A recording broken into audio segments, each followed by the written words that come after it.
Welcome to the show, everyone. I am Trish Regan. We are brought to you in part by Legacy Precious Metals, our wonderful friends over at legacypminvestments.com. You can call them at 1-866-589-0560. If you're worried about inflation, as I am, go see these guys. Listen, we got a lot of news to talk about today, a ton of news to talk about today, because that was something. Did you watch any of that testimony from Robert Hur? I mean, unbelievable stuff. I can't wait to get to this. And we also have a situation right now where, as the polls keep showing Donald Trump gaining, CNN is absolutely positively freaking out. Specifically, one person over at CNN who has a Sunday show and used to work at Fox with me, that would be Chris Wallace, is really worried. And so he brought on one guest recently to say some really bad things about how the Democrats need to spin Donald Trump. I'm telling you, this is like going below the belt. Like I don't know what we've come to. What have we come to? Can you tell me that? CNN's really losing it. The Republicans could be in a little bit of trouble, by the way. Congressman Buck, he's out. And he's catching everyone by surprise. Like Mike Johnson apparently had no idea this was coming. I'm like, wait a second, didn't we know that he wasn't going to run again? We did. I guess we just didn't know that he was going to exit next week, which means Republicans only have one in majority. And Lara Trump, she's taking no prisoners. She's now head of the RNC with Michael Whatley. And what was the first thing of business? Exactly what she promised she'd do. And I'm totally with her on this. She got rid of 60 people because you know what? You got to cut the fat. You got to be a lean, mean machine if you're really serious about winning in November 2024. Welcome. Great to have you here on this evening. Different time for us, different time, but you know, it's great to I see so many familiar faces and some new ones as well. Make sure you subscribe. Make sure you hit the bell. Make sure you hit thumbs up. All of that good stuff. I mean, this is amazing to me. Jim Jordan for the win. Thank goodness somebody's checking things out there, right? I mean, how is it that they even thought they could do that?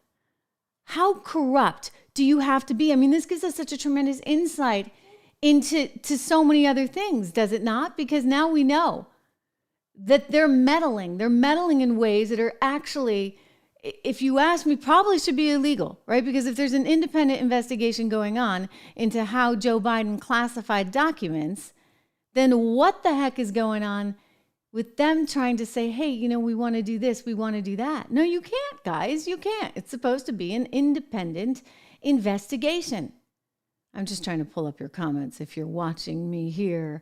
I mean, this is really, I just think it's incredibly important that we understand just exactly what lengths this team will go to win, right? I mean, that's a mean crowd when they're actually trying to get involved and alter perhaps what you're seeing, a very crazy crowd. Good to have you here. It looks like we're good. Looks like we are good. Don, you're right. No, Drew's actually off tonight. I'm laughing. You guys are getting me all sidetracked. Drew is off tonight. So that's why, this is happening. Okay. So you know what? I got to start from the beginning. You know what? You didn't even hear what I was saying. I'm sorry about that. But the point is, first of all, we want to thank our friends over at legacypminvestments.com, 1-866-589-0560, legacypminvestments.com. You know them all. Charles Thorngren, he's been in our chats many times. He's been on the show many times.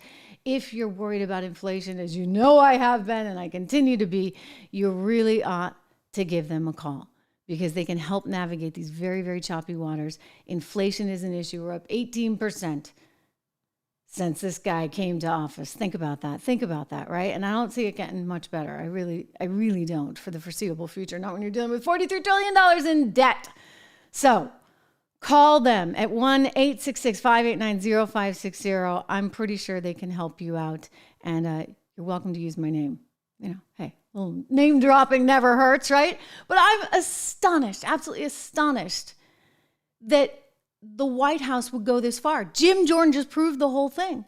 He asked Robert Hur in the testimony today, okay, so you wrote up this report and you gave it to the White House ahead of time because they asked for a copy and they asked for changes. Think about that, guys. They asked for changes. You can't do the changes. This is a huge discovery.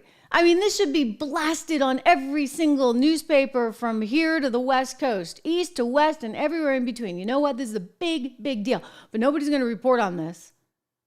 No, it's me, I'll report on it because I'm an honest broker. And I think that this is pretty pathetic that the Biden White House was trying to intervene in a report that was about to come out that talked about the president's use and misuse of confidential, classified documents. Don't forget, this is a guy who kept those documents. Oh, he's so proud of telling us where? In the garage?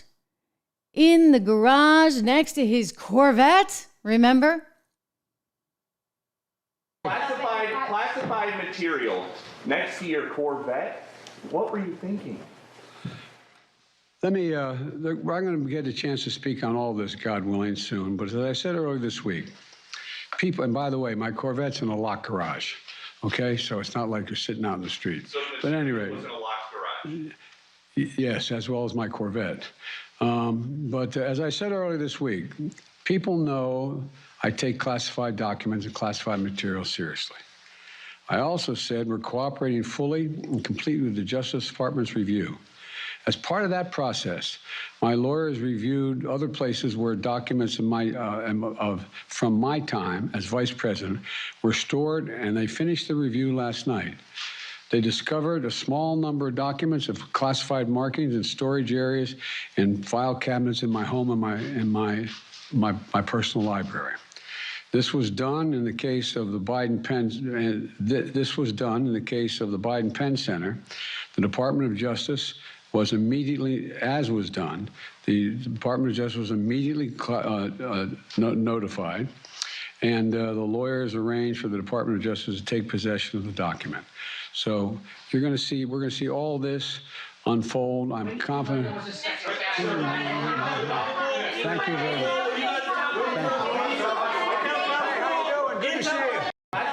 Classified material next to your Corvette. What were you thinking? I'm going to get a chance to speak on all this, God willing, soon. But Absolutely, positively unbelievable. Joe Biden, what you did was actually illegal, okay? Because don't forget, you had that little ghostwriter, and you released some of these documents to the ghostwriter. Well, it turns out in the investigation, Robert Hur, he found everything out. I mean, why you're not getting tried on this, that's another thing we got to talk about. I mean, the good news for Robert Hur is I guess he's got everybody angry at him because it's like, why wouldn't you try him? He explains why to Matt Gaetz. Matt Gaetz is just brilliant, just brilliant. I'm going to show you some of that too. But keep in mind what Jim Jordan was able to discover here, ladies and gentlemen. Listen again to Jim Jordan asking the question, hey, did the White House try to intervene? And what did we learn? Yes. And did the White House get the report before the report was made public? We did provide a draft of the report to the White House counsel's office and members of the president's personal counsel team for their review. No, I understand. And did the White House then, once they got the report before it went public, did the White House try to weigh in with your investigation on elements of that report and frankly get the report changed? They did request certain edits and changes to the draft report. Huh. Can you believe that? They're requesting edits to the draft?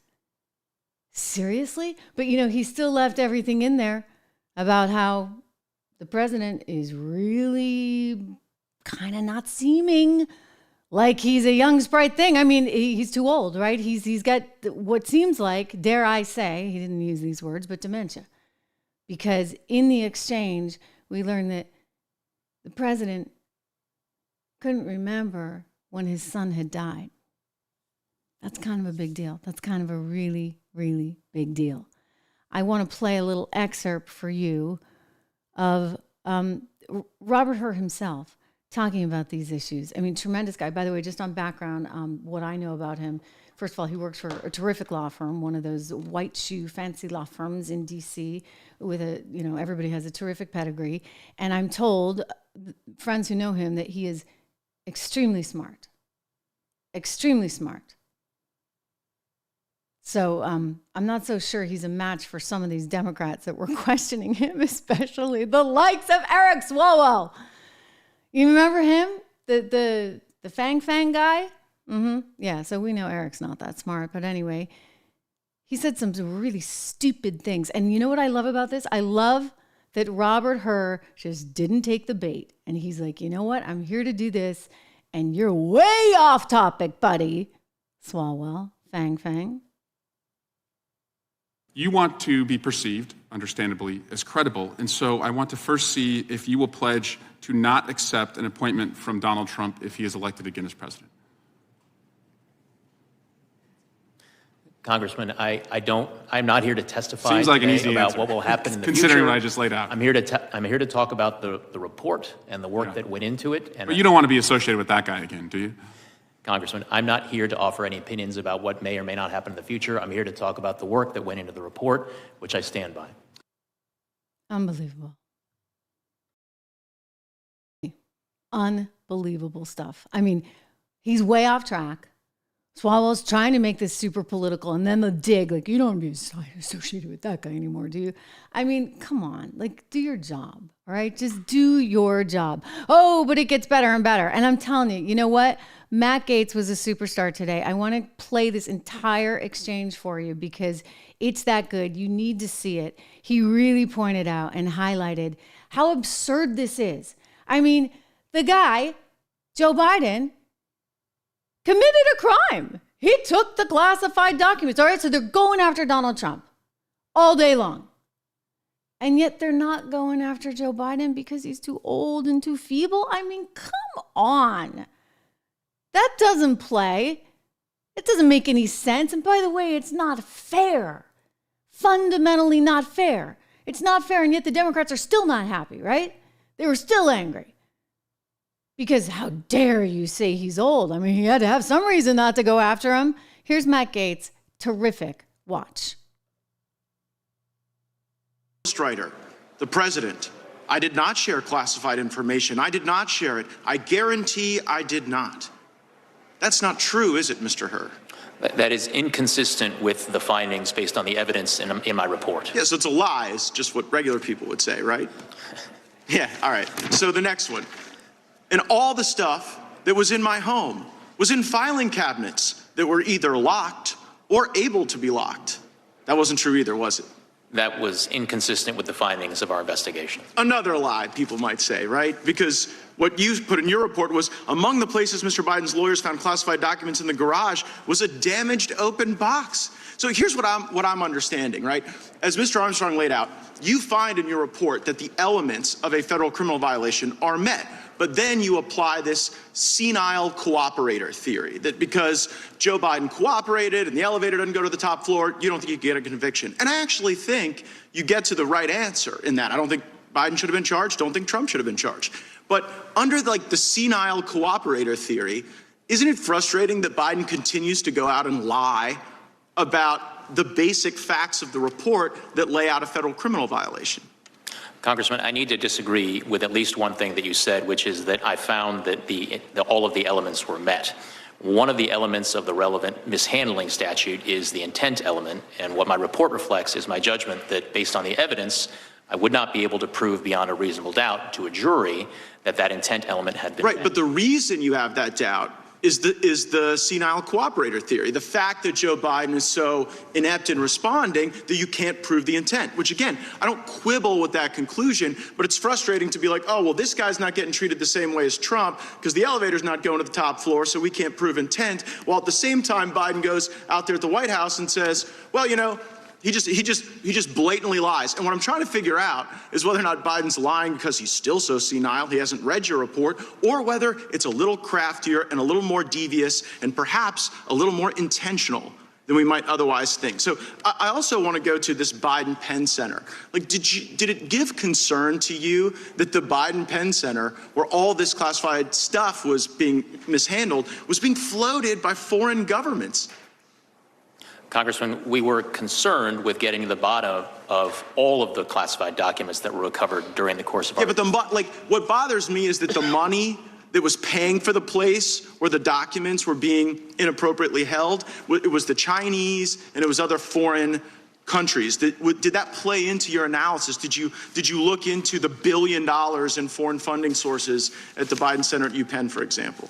Congressman, we conducted a thorough, impartial, and fair investigation, and we were very, very concerned with getting to the bottom of all the relevant questions relating to the recovered documents. Did you look into the fact that the Chinese were floating the place where this guy was keeping the documents unsecure?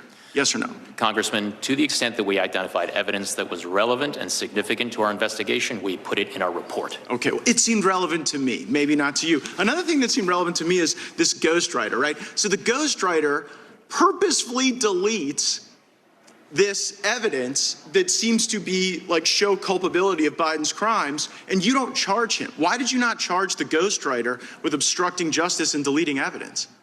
Well, for a number of reasons that are laid out in the report, but in brief, Congressman, yes, when we interviewed the ghostwriter, he did tell us, and I'm trying to get the exact language, that one of the things on his mind, one of the things he was aware of, was that I had been appointed special counsel and was conducting an investigation. Right, so he didn't, just so everybody knows, the ghostwriter didn't delete the recordings just as a matter of happenstance. Ghostwriter has recordings of Biden making admissions of crimes.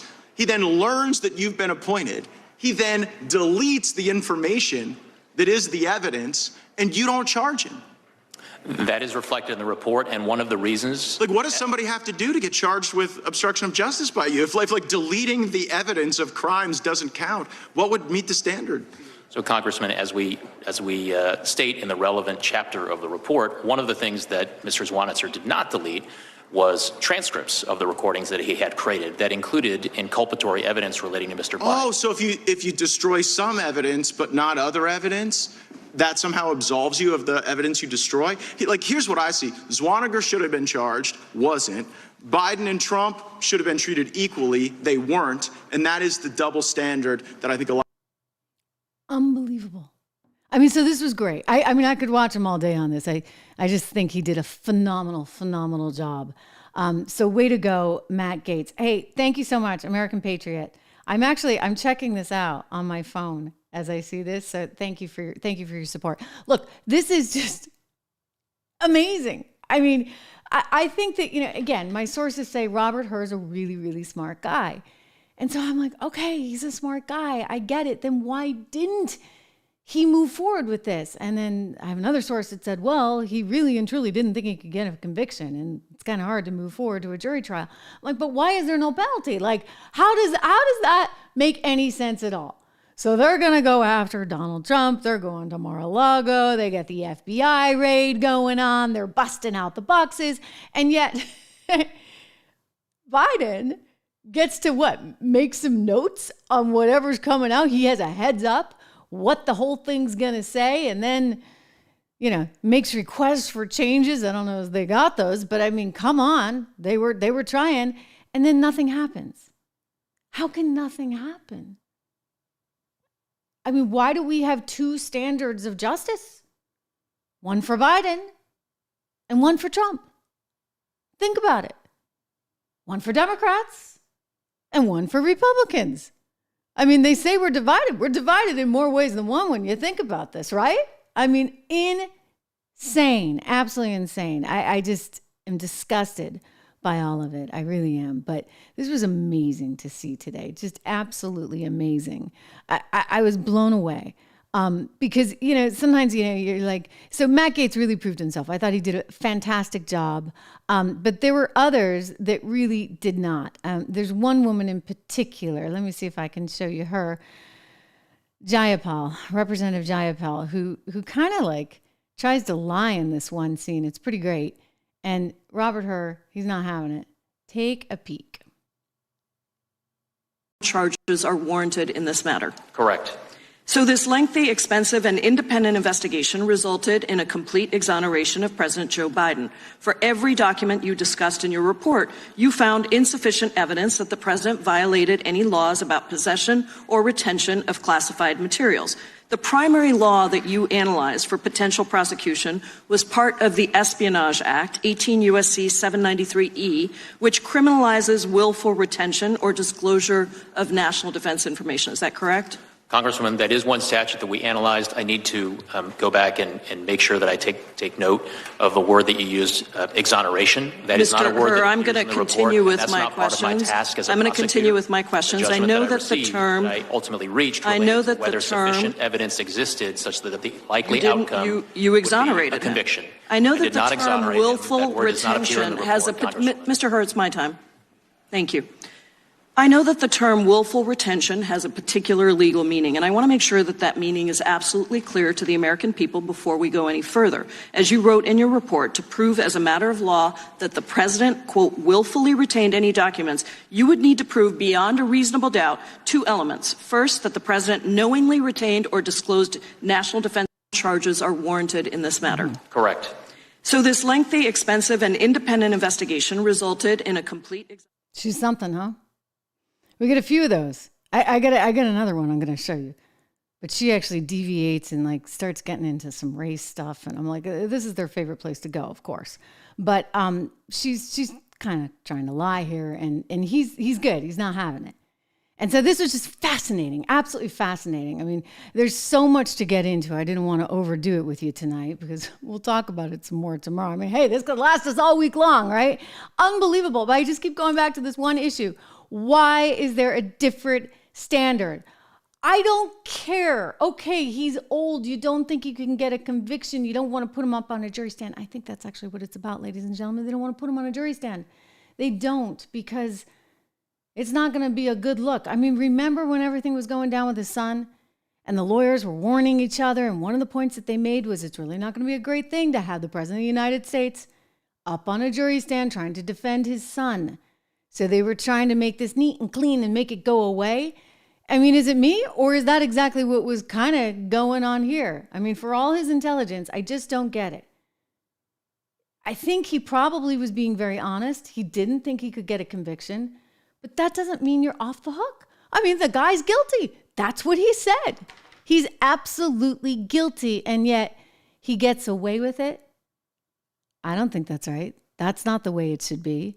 I mean, he is failing. He is failing. I don't know how you... I mean, some of the transcripts I've read, did you see the part about the Corvette where he's so proud? Joe Biden is so proud that he has this Corvette, but he only drives it in the driveway, apparently. And he talks about how it can go like 7 miles an hour in the driveway, and he starts going vroom, vroom, like a little kid. I mean, I tell you, my little guy, my little boy, like when he was like 3, he had one of those bright yellow plastic Ferraris that you could drive in the driveway. And he'd make sounds like vroom, vroom. I mean, it kind of, once again, speaks to the aging health of the president of the United States. Because, you know, as you get older, you tend to regress. And this seems like one of those moments where he's regressing. We've seen these recently. I mean, hey, he pulled some cat out of the bag at the State of the Union the other night. I don't know what was involved in that, but here he is on a more normal day. This was the day before the State of the Union. Watch. I have a lot of questions. I better not start the questions. I'll get in trouble. What's your message for Super Tuesday voters? Everyone, please move this way. Super Tuesday, sir. Do you have a message for voters? Thanks. Come on. Thank you so much. Thank you all.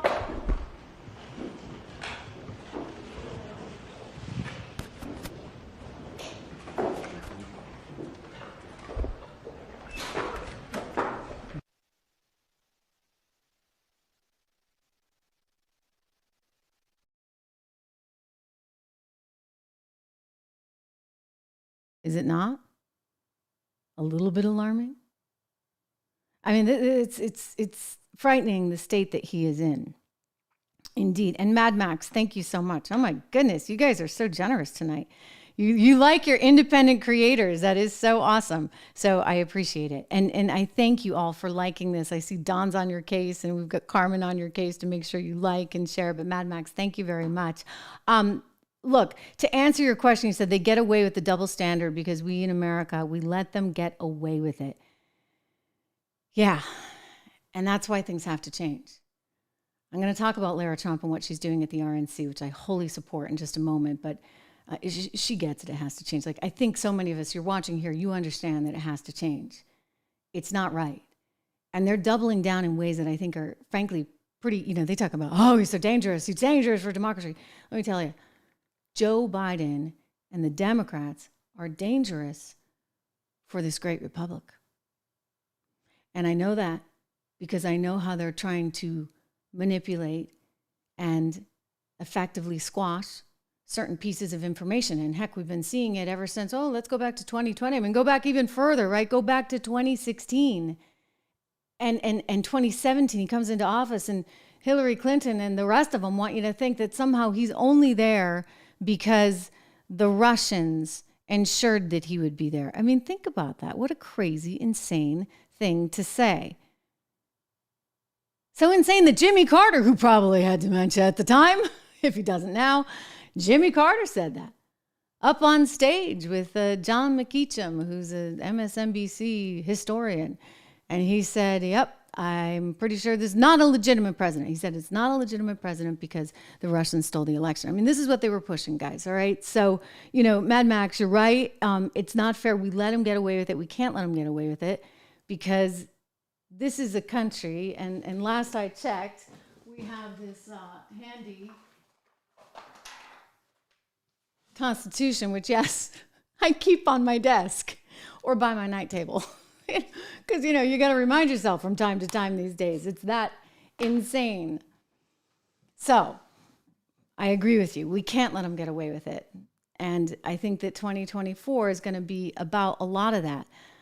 And so we'll get into that, and we'll talk about what Lara's doing to try and really shore things up because, hey, we got our work cut out for us, all right? And I say that as somebody who, let me just point out, like, if the Democrats had good policy, if they wanted to cut taxes, if they wanted to lessen regulation, if they wanted to give more back to the small business owners and the individuals that are out there creating for our economy, if they wanted to have an actual border, if they wanted to encourage choice in education, vouchers in education, if they actually wanted to have a strong military, you notice his budget that came out just yesterday actually cuts military spending. If they wanted to have a strong military while simultaneously not getting us involved in every single conflict that comes around, what, for the benefit of who? The military industrial complex? Don't get me started. I mean, listen, if they actually cared about some of these core issues like they pretend to, and in the past had said they did, then hey, you know what? I might be on board. I like to think that I'm not entirely partisan. I don't have to just vote for one side. Trump said this actually just yesterday on CNBC. I thought it was terrific. He made the point that he's just practical. And that's the truth of it. I think most Americans are just practical. So how many Democrats have I talked to that said they're voting for Trump or they voted for Trump last time around? Because you know what? He represents values that they think are important for the country. You look at the unions today, ladies and gentlemen. I mean, the union chief, the big deal UAW, wow. They've admitted, some of these union chiefs have actually come out and admit, one of them admitted it on my former colleague Neil Cavuto's show on Fox, that they're supporting President Biden, the union's supporting President Biden, but he said our members are not going to vote for him because, you guys aren't helping them. Like people need government to look out for the people. And when you say we're going to fly in 320,000 people from across the border in the dead of the night to cities and not even tell the cities that they're getting them, that's not helping the people. It's not helping the people when you say, okay, we're going to tax more because we're going to go after billionaires. But you're not really going after the billionaires, Joe, because guess what? All your private equity friends that donate big time to your campaign, they get that private equity fat cat tax loophole. So they're actually never going to have to spend as much proportionately of their income in taxes as, say, the couple that makes $401,000 because you've chosen that as a magical number. You will suppress the middle class. You've done it already, buddy. And you know what? The middle class is saying, we've had it. we've had enough. You're not protecting us. You're not caring about our communities. And the media, same thing over there. You think that Fox or MSNBC care about you? They don't. I mean, they really don't. They care about making money. They care about ratings. And they care about keeping the status quo enough so that they don't tick off anyone that badly in Washington, D.C. I mean, I think about my former colleague, Tucker Carlson, who went through something quite similar, frankly, just at a later date to what I went through. I had the 8 o'clock show opposite him on Fox and, said some things that I stand by the way, regarding the insanity of shutting down an entire country, an entire economy to protect people that did need protection from COVID. But you know what? You can't turn it into CNN's airplane crash crisis 24/7. You do have to be an adult about it and recognize that some people will be vulnerable and other people not. And then you live accordingly, right? And instead, what happened? Oh, in New York, you had the governor of New York, Cuomo, sending people with COVID into nursing homes, thereby infecting the people that they needed to keep safe, all while locking down everything, right? I mean, come on. It's unbelievable. Anyway, I said all that, and now I'm here, which is way better. I guarantee you any day of the week, because independent journalism, in my estimation, really and truly is what the future is about. It's it's what we need to be. I think any journalist that's decent has gotten to the point where you don't want to work for the networks because you realize, oh, you know what, they've got sponsors that are, more influential with content than the journalists themselves. Or when you think about, and again, it's at both networks. When you think about MSNBC, I mean, they get away with a little bit more because everyone is fine for some reason with that. But the Fox journalists have to be really careful. I also think that Fox was very interested in having Nikki Haley there and also interested in having Ron DeSantis there because this is probably who the Murdochs wanted in because, you can control those people. You can't really control Trump. I mean, you can't. They tried. You cannot control Donald Trump. And what you see is what you get. He often speaks in some ways too honestly, frankly, with the media, and it gets him in trouble. And so they didn't want somebody like that. They wanted sort of the predictable person that you could control and that would be sort of on the puppet strings, because that's what we've always had. And I think the people have said, okay, that hasn't really worked. Joe Biden's on the puppet strings. He's on some strings, right? He's on something. He's only allowed to talk to this reporter or that reporter. He says everybody's going to get mad at him if he dares to jump out of line.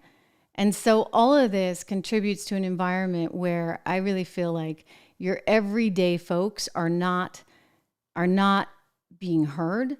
And to what Mad Max is saying, you know what? They're getting away with this. They're getting away with this over and over and over again. It's one of the reasons why I created, I'm really proud, I'm going to put the name up here, 76 Research, my brand new company. I've been working on it for quite some time with a longtime friend who comes from Wall Street. I mean, he managed billions of dollars, and he was frustrated because he's like, okay, the Wall Street institutions have their bias. I'm frustrated because I'm like, the media institutions have their bias, and who's looking at the government institutions have their bias? Who's looking out for everyday investors? No one. Because I've worked at all the big financial networks. I'll tell you, when the market's on fire, they're never going to put a bear on TV. And when the markets are way down, they're never going to put a bull, because it's all about ratings in the here and now. They're not helping you look forward towards the future. Government cares only about politics, right? So they just want their crowd in there at all times. And then you get over to the Wall Street institutions, and they're so terrified of government, and they're so terrified of the PC police that they're suddenly saying, okay, we need DEI everything. And they don't care about profits anymore. Like, that doesn't make any sense. Anyway, so this is why I started 76 Research. You can go over there and get your free guide to independent investing. I encourage you to do it. A lot of really valuable information there. Very, very valuable. I want to show you what's going on right now at CNN and what's going on at MSNBC. And one of the comments that one of the lawmakers made today, because what they're doing right now is doubling down on this good versus evil thing in a very eerie way. A lot of pressure on Lara Trump right now to save the country, shall we say, and get this voting system better situated so that I think Republicans have a better chance. I'm going to get to that, but first, a good shout out to our friends over at Balance of Nature. I am not somebody who's great about taking my vitamins. I never have been until these guys came along and they were like, listen, it's really, really good. It's gluten-free. It's all healthy stuff. And you'll be able to get all your veggies and all your fruits in with just a veggie and fruit capsule. So I'm like, okay, I'm listening. And anyway, I started taking them several months ago. I feel terrific. I really do. I feel terrific. I feel like I have more energy than ever before.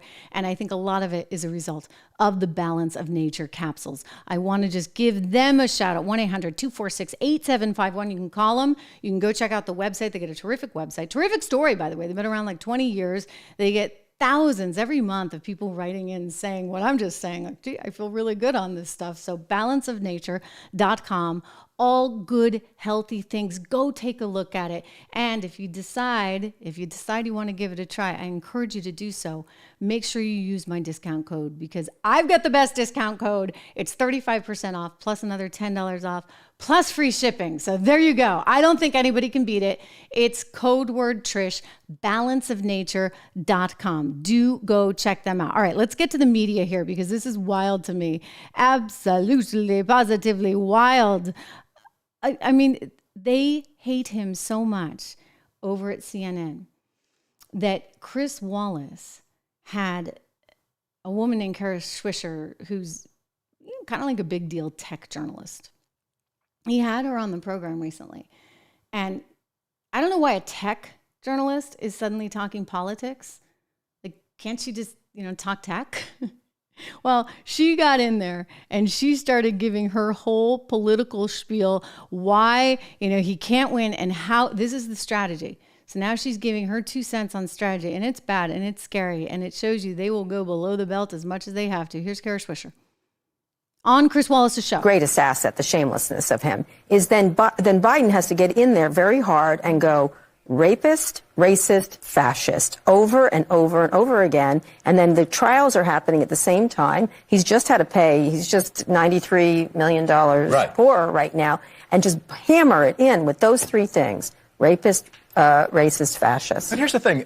Thank voters, you. That's voters have. Wow.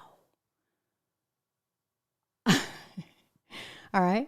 So that's where they're going to get him on what he's a fascist. I don't even like saying these things, okay? I really don't. I mean, you want to talk fascist. We talked about Letitia James yesterday, right? Remember getting booed there in New York City by the New York City Fire Department as they shouted Trump, Trump, Trump, Trump, Trump as she came to the stage. And then no sooner did that happen than they all get a note saying, hey, you do that again, or if you know anybody that's going to do that, you report them. You're in big trouble because apparently you're not allowed to have a First Amendment as a firefighter in New York City these days. Letitia James is the prosecutor against Trump that is trying to swindle him, if you ask me, for $500 million. I say swindle because it's so nuts, the idea that somehow this prosecutor gets in the way of a transaction between an individual and his or her bank. How do you like that? You want to have like prosecutors coming out of the woodwork saying, you know what, we don't think you really could have gotten that home equity line of credit because we don't think your home was really worth that. Even though the bank said it was, even though you said it was, we don't think that. You understand that could just open a complete disaster, and it's so moronic. I've been a business reporter my entire career, so this particular case out of all of them really sticks out at me. Unbelievable stuff. But they're going to go after him for all of those things that you heard Kara Swisher, the tech reporter. Why can't you just talk about TikTok? The tech reporter saying. And, Chris Wallace, he's lapping it up. And he did say to her, he started quoting these new polls. So I don't know if you guys have seen these. Every single poll I have looked at recently, every stinking one of them is all for Trump.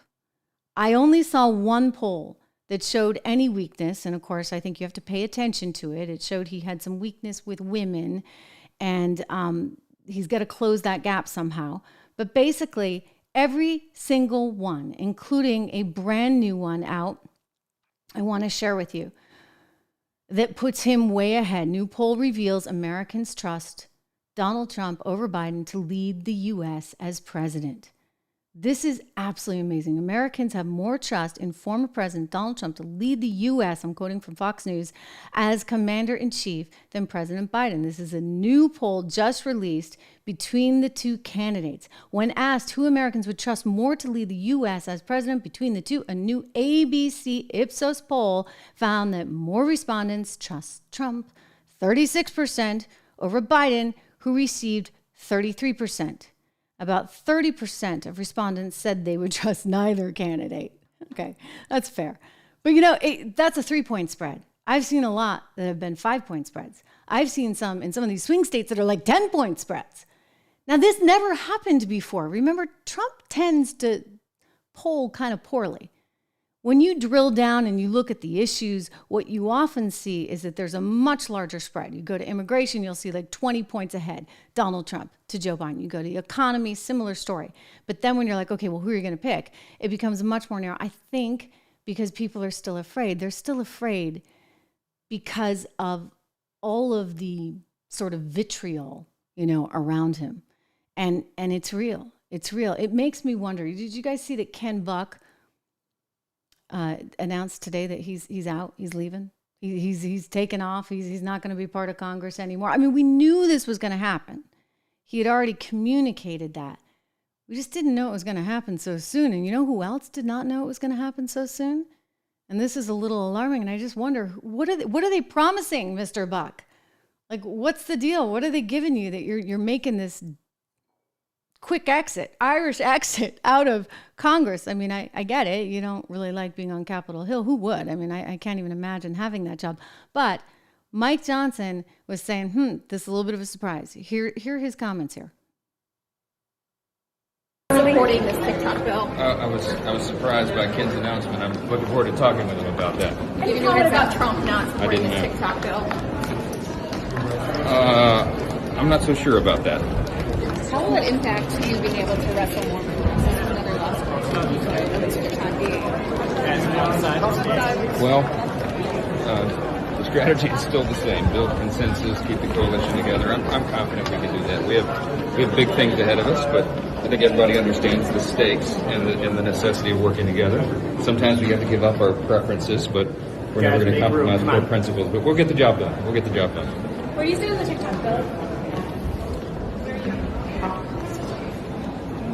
Supporting this TikTok bill. I was surprised by Ken's announcement. I'm looking forward to talking with him about that. Mike Johnson being caught by surprise. The buck is out. And so the problem here now is there's like a 1 vote difference between the Democrats and the Republicans. And so that's a little bit scary. I mean, at least, if the Republicans have the upper hand, hopefully we don't have insane total chaos. But the way this is currently looking, this is frightening.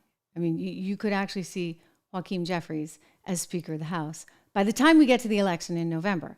So I'm like, seriously? Like, Ken, like, why? Why now?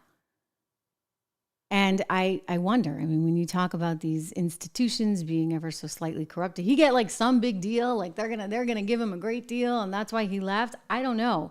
But when Santos left, and by the way, he was a train wreck, right? Like we're not defending him in any way. But when Santos left, that seat went to a Democrat, and so now you have to say, okay, could Ken Buck's seat go to a Democrat? And that's going to really once again shift this balance of power. It's one of the reasons why our friends over at American for Prosperity are trying really hard to make sure that come November we have more conservatives than we have lefties in the House and in the Senate. And so this is so important right now because, if Donald Trump wins, and I think he's got a real good shot, ladies and gentlemen, a really good shot. But again, there's going to be a lot of pressure on Lara, which we'll get to. A really good shot at winning.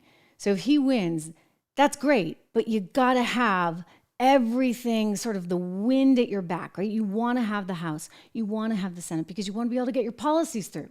And he's great with policies. He's great with trade policies. He's great with border policy. And he's good with economic policy, fantastic with economic policy. But the only way that you're really going to be able to get your agenda done and across is if you have the House and the Senate.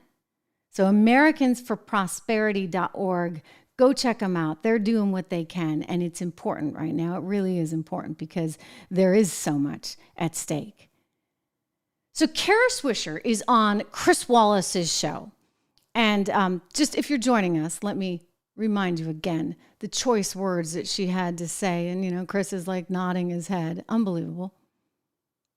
Greatest asset, the shamelessness of him, is then Biden has to get in there very hard and go rapist, racist, fascist over and over and over again. And then the trials are happening at the same time. He's just $93 million poorer right now. And just hammer it in with those three things: rapist, racist, fascist. But here's the thing. Voters, Lovely. I mean, I was watching this, or actually listening to it. I was actually listening to it. See, I listen to all sides. I actually really do. And I think it's important that you hear all sides, because you need to know where they're coming from. I was listening to this and I thought, wow, like this is where they're going to go, because what else have they got?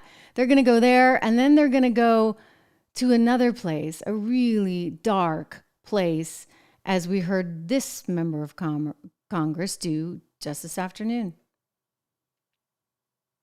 President Biden fully complied with the investigation conducted by Special Counsel Hur, who did not find evidence sufficient to warrant criminal charges. Despite this outcome, Republicans have used the special counsel's report to further their longstanding efforts to re-elect the former white supremacist in chief, Donald Trump, who faces 40 criminal charges related to the mishandling of classified. Let's play it again.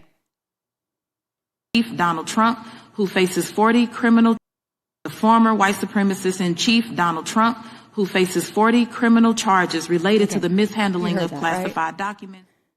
She called him the former white supremacist in chief. I mean, wow.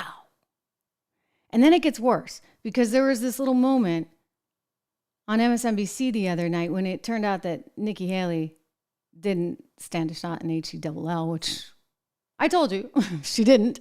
I told you Ron DeSantis didn't either. Anyway, they're freaking out. Similar to what you see on the Chris Wallace show or Corey Bush. Here is MSNBC totally losing it and saying some really wild stuff. And I have a chart that I'm going to show you that's going to explain why they're saying this crazy stuff. But watch. But Republican voters don't vote that way. They don't vote based on economics or based on the benefits they're getting economically from the president. They're increasingly, from the Tea Party on, but Republican voters don't vote that way. They don't vote based on economics or based on the benefits they're getting economically from the president.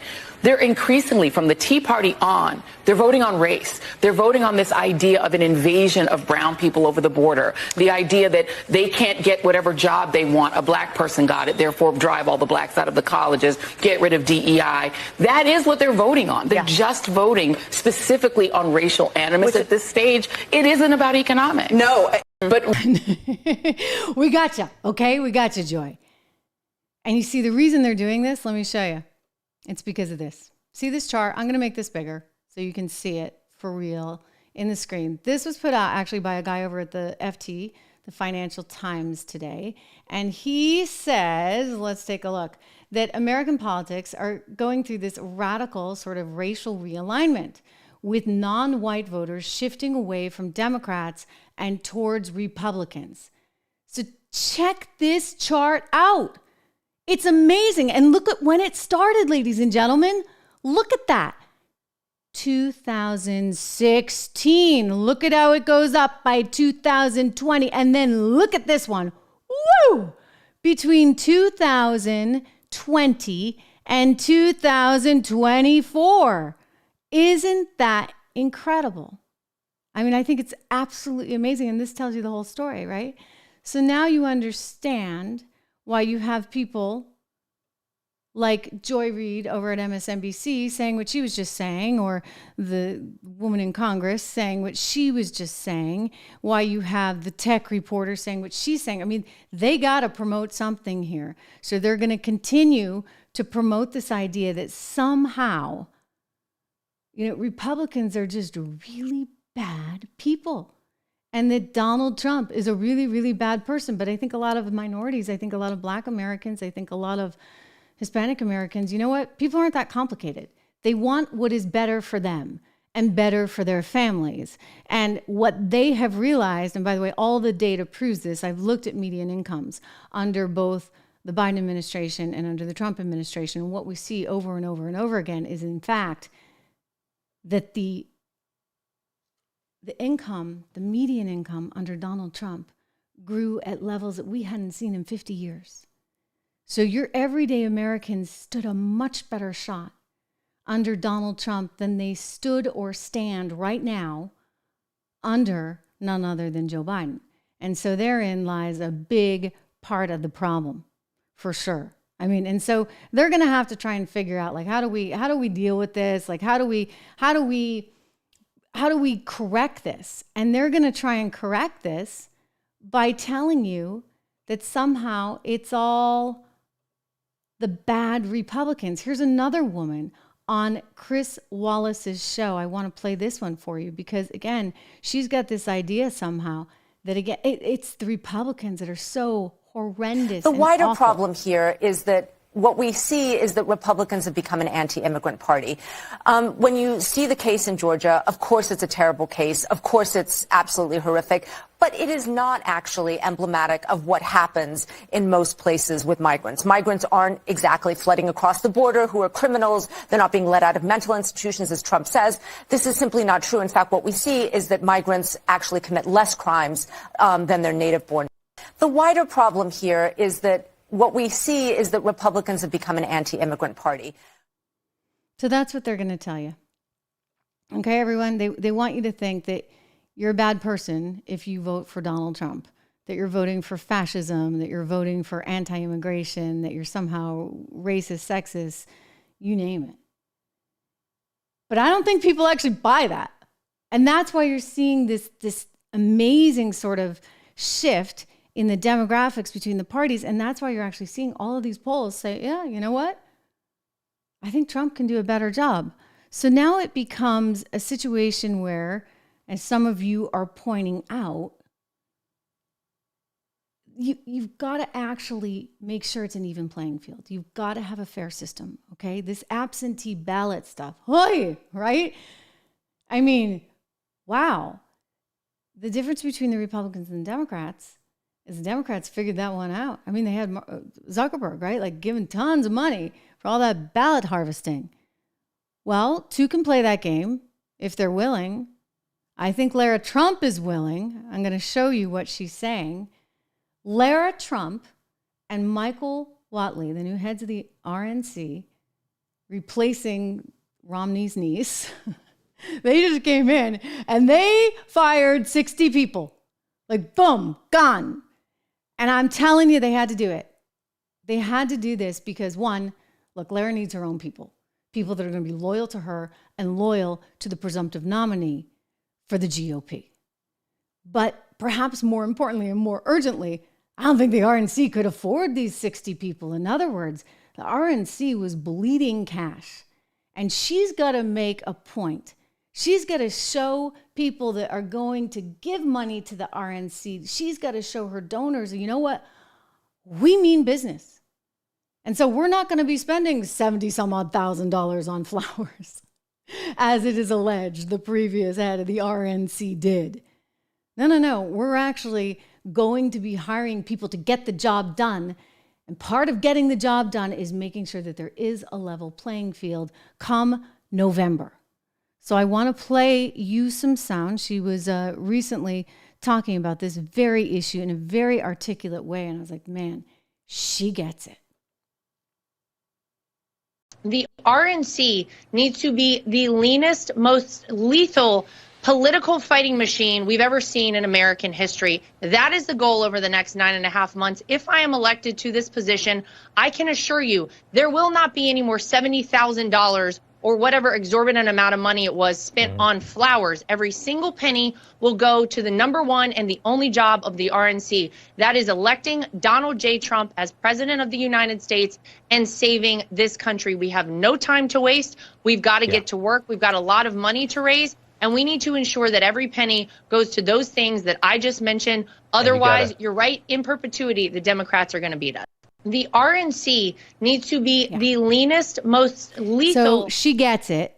and she's going to do her part, but she's not going to win a lot of friends within the RNC. I mean, I think that's part of why she's getting rid of 60 people. She's got to restructure this thing. It's like a business, right? You come in and you actually have to restructure it. And I think that was the move that she was making. Look, we're going to get down to brass tacks. We're going to restructure. We're going to fire people. We're going to actually make sure that people are doing the job that they need to do in order to get us ahead for 2024, because there's so much at stake. And so my hat's off to her. I think that she's going to do a good job. I think she's a fantastic communicator. I can't say that. She's also a very lovely person, as is her husband's a very smart guy and great person as well. I mean, this is a good team. And so she's going to go in there and she's going to remake this thing. I don't know a lot about Mr. Whatley, but he's hopefully going to be sort of the guy who can follow through with her vision. And I think she's smart, and I think she's going to get the job done. But we don't have a lot of time to waste. I mean, let's be honest, right? There's not a lot of time to waste. And they're coming at him in so many absolutely ridiculous, positively ridiculous ways that really, I think, cause us all to be pretty darn concerned. I mean, really concerned. Because what is our future if we're living in a world, right, where, you know, it's their way or the highway all of the time? You know, I don't know as he's going to make it to the finish line. I don't know as he can make it to the finish line. This would be Biden that I'm talking about. I think that Biden is actually probably not as well as he purports to be, and I think it's going to be really trying. I think people need to remember it's worse than Biden, right? You're voting for Kamala or you're voting for Trump. And so once that starts getting framed, maybe it crystallizes it even more. So instead of a 3-point or 5-point spread difference, you're going to actually see something far more significant. You know, it's pretty incredible. They're so angry. They're so mad. They're so concerned at these networks right now. I'm looking at some of the sound that's coming into us here in this live edition of the Trish Regan Show, which you know is live. You know is live because Drew's off, and that means Trish is in charge of some of the production elements. But we'll get there. We'll get through. We'll get through. I prefer doing it live because it's more real that way. I'm looking at your comments, and yeah, I wonder what Ken Buck is eventually going to do. I really do. I'm laughing. He's just Julian Assange for director of the CIA. Look, the CIA, it's amazing, right? When you find out that there's an article in the New York Times just a couple of weeks ago that they've had this massive, massive thing underway in Ukraine ever since 2014. And the whole deal with it was apparently they were there to kind of just sort of spy and see what was going on vis-a-vis Russia, see whether or not we could trust Ukraine. But the whole thing was, don't let it escalate out of control. What do you think happened? Completely escalated out of control. This is interesting. This is some sound that just came in. I want to show you Ken Buck taking kind of a parting shot here. You know, maybe the answer is you don't need these guys. Maybe you just don't need some of the politicians that aren't going to really do the work. I mean, it's not pleasant. It's not fun. I get it. You know what? There's a reason I'm not in politics. But hey, if you're going to be there, do the job. Do your part for your constituents and your Leaving country, Congress period. at the end of next week. I am, yes. I'm resigning my seat and creating a vacancy in my district. Why? Well, everywhere I go in Colorado, Dana, I hear that people are not happy with Trump and they're not happy with Biden. And I think we need to change our electoral laws here. And I have a passion for that, and I'm going to leave, and I'm going to find the right organization to join, and I'm going to start working on that issue. We have to have better candidates up and down the ballot, not just president, but Senate, House, local offices. We've got to find better ways to elect candidates and bring America together. You already had announced that you were going to not run for re-election. Why leave now and leave a vacancy in an already very narrow majority for your party? Yeah, because to me, it's important to get in the mix of this election cycle and start talking about the issues that people recognize are such a problem right now. You know, my colleague Melanie Zanona is reporting that there is such tension among House Republicans that many of them aren't even going to a retreat that's going to happen at the end of this week. Is that tension part of why you're leaving so abruptly? I think this place is dysfunctional. For example, I am the number 3rd ranking member of the Judiciary Committee. I haven't even asked my questions yet. 40, 50 people have gone before me. But that could be personal. It could be personal, but a lot of this is personal, and that's the problem. Instead of having decorum, instead of operating in a professional manner, this place has just evolved into this bickering and nonsense, and not really doing the job for the American people. How much of the fact that you are leaving March 22nd, next Friday, how much does that have to do with the fact that Trump is the presumptive nominee and you're not exactly a fan? Well, I don't think whether he was the nominee or not, I think our system is broken in how we choose candidates, and I want to get involved in that process. Is it really that miserable right now to be, I mean, from the outside in, it doesn't look that fun. From the inside in, is it that bad that you're saying, I'm done? It is the worst year of the 9 years and 3 months that I've been in Congress. And having talked to former members, it's the worst year in 40, 50 years to be in Congress. But I'm leaving because I think there's a job to do out there that I want to go do. Anybody that you want to fill your seat? I have not gotten involved in that, and I'm going to stay out of it. And there's a primary in Colorado at the end of June.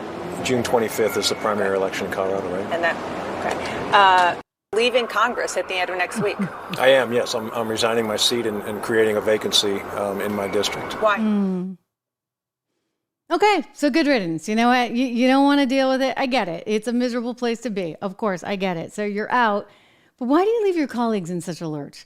Like, why are you leaving in a position where now it's just a 1 vote spread difference between the left and the right? I mean, that just kind of tells me, like, you're not really committed. What kind of job offer did you get to go fix the election system? Right?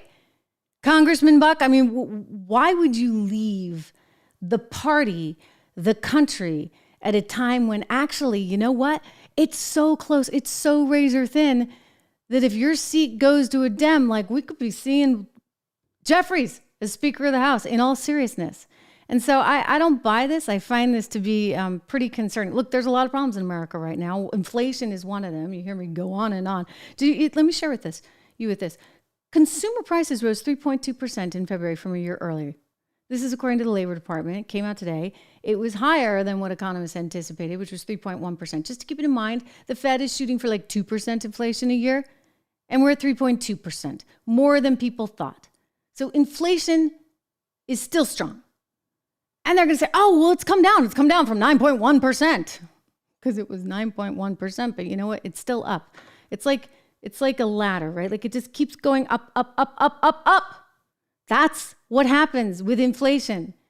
So we're up better than 18% right now from when Joe Biden came to office. Think about that. I mean, this is not sustainable, people. This is not good. Not to mention how much we have in debt. It's crazy.